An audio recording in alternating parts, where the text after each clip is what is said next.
അപ്പോഴിന്ന് ഞാൻ തയ്യാറാക്കിയ കറിയും ഈ ബ്രെഡും കൂട്ടി ഒന്ന് കഴിച്ചു നോക്കാം കൂട്ടുകാരെ.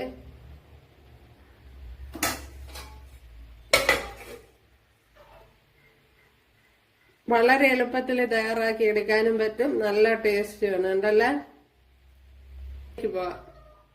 കൂട്ടുകാരെ, സെലിം ഹൗസിലേക്ക് സ്വാഗതം. ഇന്ന് കോളിഫ്ലവർ വെച്ചുള്ളൊരു റെസിപ്പി നോക്കാം. അതിനായിട്ട് ഞാൻ ഇതേപോലെ ഒരു 100 ഗ്രാം കോളിഫ്ലവർ ആണ് എടുത്തിരിക്കുന്നത്. അപ്പോൾ ഒന്നിന്റെ പകുതിയാണ് ഇതേപോലെ ഒരെണ്ണമായിരുന്നു. അതിന്റെ പകുതിയാണ് എടുത്തിരിക്കുന്നത്.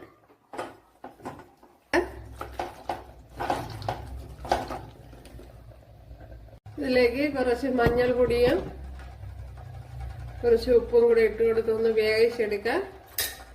വേകുവാൻ ആവശ്യമായ വെള്ളം ചേർത്ത് കൊടുക്കണം. പിന്നെ നമ്മുടെ കോളിഫ്ലവർ ഇവിടെ തിളപ്പിച്ചെടുത്തിട്ടുണ്ട്. തക്കോല, ഒരു 3 ഗ്രാമ്പു, 3 ഏലയ്ക്ക, 1 ടീസ്പൂൺ പെരുംജീരകം, അത് കഴിഞ്ഞ് ഒരു 7 കാഷ്യൂനട്ട്, 7 ബദാമും കൂടെ ചേർത്ത് കൊടുക്കാം.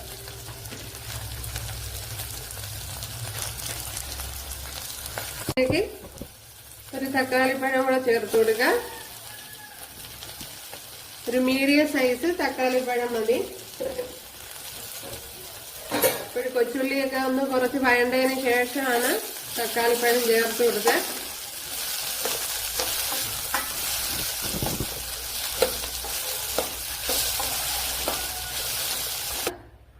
കുറച്ച് കറി ലീവ്സ് കൂടി ചേർത്ത് കൊടുക്കുക.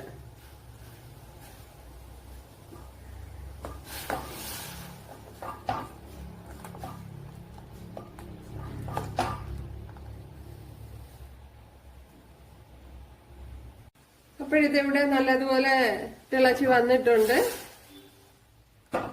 ഇതിലേക്ക് നമ്മൾ വേവിച്ച് വെച്ച കോളിഫ്ലവർ, അതേപോലെ തന്നെ കുറച്ച് ഗ്രീൻ പീസും കൂടെ എടുത്തിട്ടുണ്ട്, അതും കൂടെ ചേർത്ത് കൊടുക്കുക.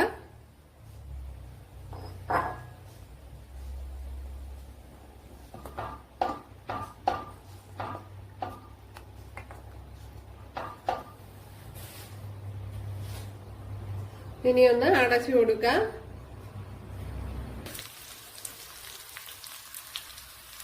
അപ്പോഴേ നമ്മുടെ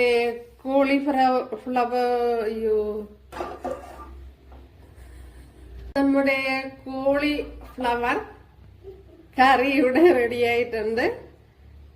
ഉണ്ടല്ലോ കൂട്ടുകാരെ, അടിപൊളിയാണ്, നല്ല ടേസ്റ്റ്.